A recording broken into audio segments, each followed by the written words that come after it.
तपाईलाई चिनी कसरी बन्छ भन्ने कुरा थाहा छ?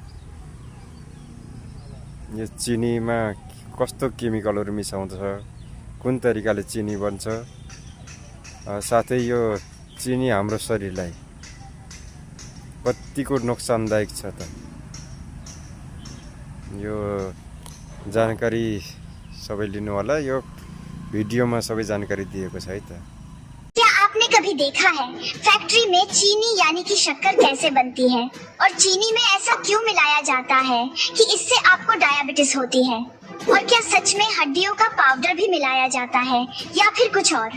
दोस्तों, चीनी बनने की शुरुआत होती है गन्नों की फसल की, क्योंकि चीनी मुख्य रूप से शुगर केन यानी गन्नों से बनती है। इसलिए ट्रक या ट्रॉली में लोड करके फैक्ट्री में पहुंचते हैं, जहां पर उन्हें क्रेन या मशीन की सहायता से अनलोड किया जाता है यानी उतारा जाता है और इसे श्रेडर मशीन में भेजते हैं। यह मशीन कुछ ही समय में गन्नों को कट करके बारीक फाइबर में बदल देता है और उसका जूस निकालता है। अब जो फाइबर हमें मिला है, इस फाइबर को लाइंस एक के बाद एक लगी रोलर मिल के बीच में से गुजारते हैं, जिससे फाइबर में मौजूद एक एक बूंद जूस को निकाल लिया जाता है। 2-3 रोलर से गुजरने के बाद इसमें गर्म पानी डालकर फिर से रोलर के बीच में से गुजरती है। इस तरह से 99% तक जूस निकल जाता है। अब इस फाइबर को मशीन की सहायता से छानकर अलग कर लेती है, जिसे बगेस कहती है। इसे जलाकर ही फैक्ट्री की सारी ऊर्जा और बिजली बनाई जाती है। इस तरह से फैक्ट्री ऊर्जा के लिए आत्मनिर्भर हो जाती है। अब इस प्रोसेस से निकले जूस को छानकर बड़े बड़े टैंक में इकट्ठा कर लेते हैं, जिसे हम रो जूस कहते हैं।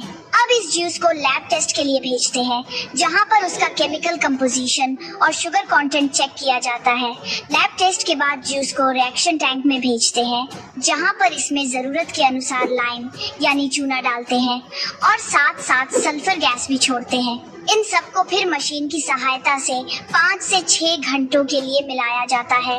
इस दौरान ब्लीचिंग और एल्कलाइजेशन की प्रोसेस होती है, जहां से फिर इसे फायर टैंक में भेजते हैं। वहां पर इसी टैंक में भरकर छोटी एच देती है और कुछ समय बाद सारा कीचड़ नीचे बैठ जाता है। अब इसे साफ जूस को कचरे से अलग करके इवेपोरेटर में भेजते हैं। इवेपोरेटर में जूस को तब तक उबाला जाता है जब तक यही गाढ़ी सिरप में न बदल जाए।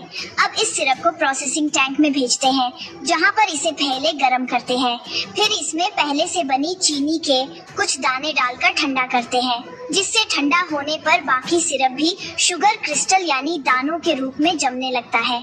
इस दौरान सैंपल लेकर इसका टेस्ट भी करते हैं, ये चेक करने के लिए क्रिस्टल जैसे जम रही है।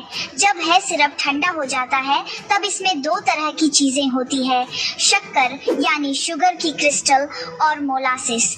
मोलासिस एक गुड़ की तरह दिखने वाला लिक्विड होता है, लेकिन यह गुड़ नहीं होता। अब इस सिरप को सीरीज में लाइन से लगी सेंट्रीफ्यूज मशीन में डालते हैं। ये मशीन 1 मिनट में 1000 से 2000 बार घूमती है। इस मशीन में एक बाजू छननी लगी होती है, जिससे शुगर के क्रिस्टल बाहर नहीं निकल सकते, लेकिन मोलासिस बाहर निकल जाता है। पर इस मोलासिस में भी कुछ शुगर के क्रिस्टल रह जाती है, इसलिए इस मोलासिस को भी 2-3 बार सेंट्रीफ्यूज मशीन से गुजारते हैं, जिससे ज्यादातर शुगर के क्रिस्टल निकल जाए। अब इन शुगर क्रिस्टल को इकट्ठा करके कन्वेयर की सहायता से ड्रायर में भेजती है, जहां पर इसे हल्के गर्म वातावरण में सुखाया जाता है। अब हमें हल्के भूरे रंग की यानी ब्राउन कलर की शुगर यानी चीनी मिल जाती है, जिसे रो शुगर कहते हैं। लेकिन अभी यह उस तरह की सफेद नहीं होती। जिस सफेद चीनी का इस्तेमाल हम लोग करते हैं, उसे रिफाइंड शुगर कहते हैं। रो शुगर से रिफाइंड शुगर बनाने के लिए रो शुगर को डिस्टिल्ड वाटर यानी पानी में अच्छी तरह से घोल लेती है, ताकि सारे क्रिस्टल अच्छे से घुल जाए। फिर उसे सैंड एंड ग्रेवल फिल्टर से गुजारती है, जो इसमें मौजूद रेत और कंकड़ आदि को छान कर अलग कर देता है। वहां से फिर इसे डिक्लेरेशन टैंक में भेजते हैं, जहां पर चीनी को सफेद करने की प्रोसेस होती है। भारत में इस प्रोसेस के लिए ज्यादातर सल्फर डाइऑक्साइड गैस का इस्तेमाल होता है या फिर एक्टिवेटेड कार्बन का उपयोग करती है, लेकिन यूएस जैसे कई देशों में बोनचार का उपयोग करते हैं जो कि पशुओं की हड्डियों से बनता है। इसलिए भारत में मिलने वाली ज्यादातर शुगर डबल सल्फिटेशन मेथड के द्वारा साफ की जाती है, जो कि एक सस्ता और शाकाहारी तरीका है चीनी को सफेद करने का। पर इस वजह से कुछ सल्फर पर चीनी में रह जाती है जो स्वास्थ्य के लिए नुकसानदायक होती है। इसलिए आपने सल्फर फ्री शुगर के बारे में सुना होगा, जो कि एक्टिवेटेड कार्बन या फिर बूंद चार के द्वारा बनाई जाती है। अब डिक्लेरेशन टैंक में चीनी हुए घुल यानी सॉल्यूशन को भरकर कुछ समय के लिए छोड़ देती है।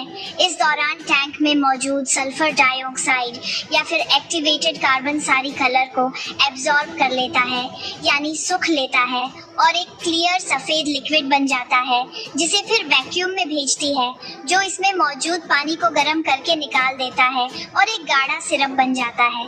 फिर इसे बड़ी बड़ी वाइब्रेट करती हुई छानियों के द्वारा छानकर इसे स्टोरेज टैंक में भेजते हैं, जहां पर हजारों टन शुगर को रखा जाता है, जहां से फिर इसे ऑटोमेटिक मशीन के द्वारा प्लास्टिक बैग्स यानी बोरी में भरती जाती है और इसके ऊपरी सिरे को सीकर पैक कर देती है, जहां से फिर से आगे ट्रांसपोर्ट किया जाता है।